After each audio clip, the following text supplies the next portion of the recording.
So in question 20, which is related to electric field and the capacitor in a large angle alpha particle scattering experiment. So they refers to the Rutherford experiment. Alpha particles were directed at a thin gold foil and their paths observed. Most of the alpha particles passed straight through the foil and or were deflected through a small angle, and a very small were deflected through an angle greater than 90. So this is actually they refer a Rutherford experiment. Most of the alpha particles able to pass through, few of them deflected and few of them bounce back. State what can be deduced about the atom given that the most alpha particles pass through the foil. So this is actually related to the atomic physics, or you can say a nuclear physics, that what we can conclude that major portion of atom is empty. That's why most of the alpha particles were able to pass through, or most part of atom is empty. That's why majority of the alpha particles were able to pass through. The point below represent a gold nucleus. Add lines to show the direction of electric field due to gold nucleus. A nucleus contains proton. So what is the direction of electric field? The direction of electric field is out for the positive charge, because if a unit positive charge is placed, it will move away. So we draw field lines. The spacing between the field lines near the charge, it will be closer, shows a stronger electric field. As we move away, it vary with the inverse square.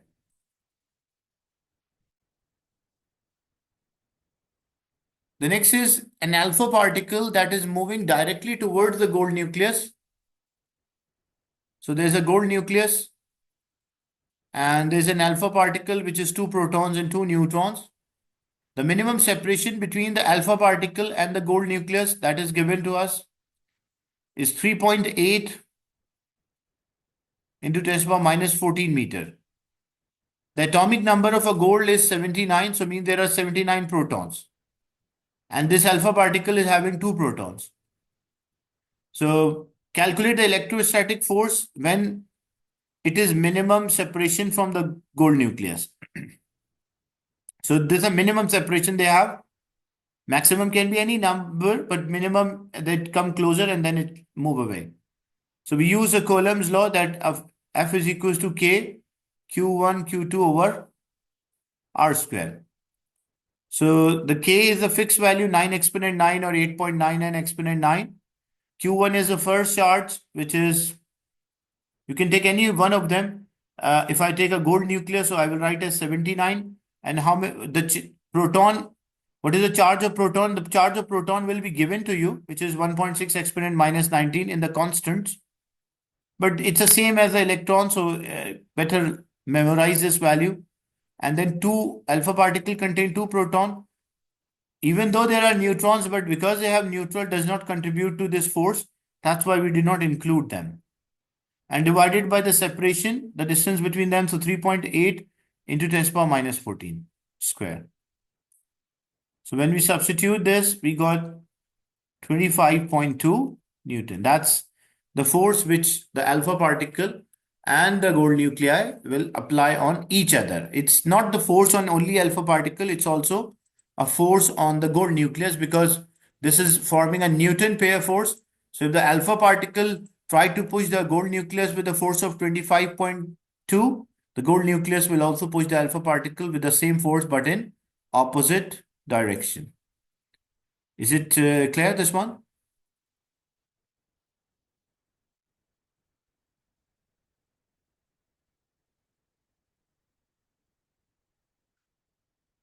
Then a similar question, an alpha particle, a helium nuclei is traveling directly towards the gold nucleus. The graph shows how the force vary as the particle separation over a short distance. The relation between F and R obeys the inverse square. With reference to point A and B, what does it mean? What is the meaning of term inverse square? The inverse square means like if we double one of the quantity, like if it is one is multiplied, other will be divided by the square of that number. And same thing, if the distance is decreased by 3, what will happen to the force? The force will increase by 9, vary with a square. If one is divided, other side multiply. If one is multiplied by 4, the other will be divided by 16. Vary with a square. So how we can show that using the numbers? At point A, the minimum separation is there. The force is 3.6. So force was 3.6 and the distance is 1. But at point B, the distance is 2. So what about the force? 0.9. So as you can see that if the distance is increased by 2, the force will decrease by 4. Vary with a square. 3.6 divided by 4, that is 0.9. So you just have to use, state a relation. Inverse square relation means if one quantity increase, the other will decrease, but with a square, vary with a square. And you can compare the ratios. When the distance was 1, the force was 3.6, but as the distance is double, the force is 0.9, which shows it has decreased by 4.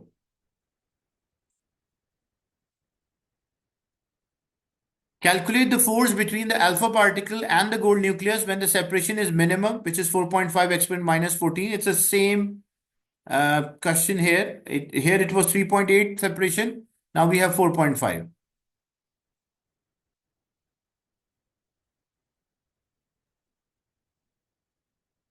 So alpha particle and the gold nucleus, the atomic number of gold 79. So the same we'll use. F is equals to K Q1 Q2 over R square.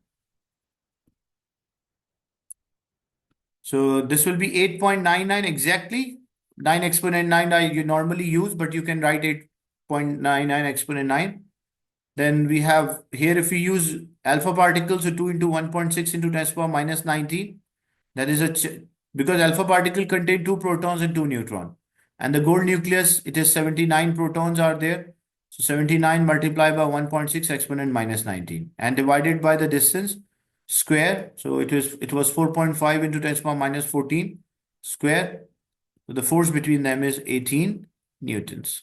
And you can see the previous question, it was 25 because the separation was, they were in the question, it was given 3.8 exponent minus 14 was the separation. But now it's 4.5. So if the separation has increased, the force will decrease between the particles.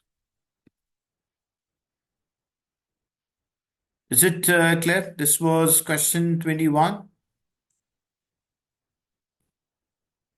Any doubt related to the session today, as these are questions from electric field and the capacitor?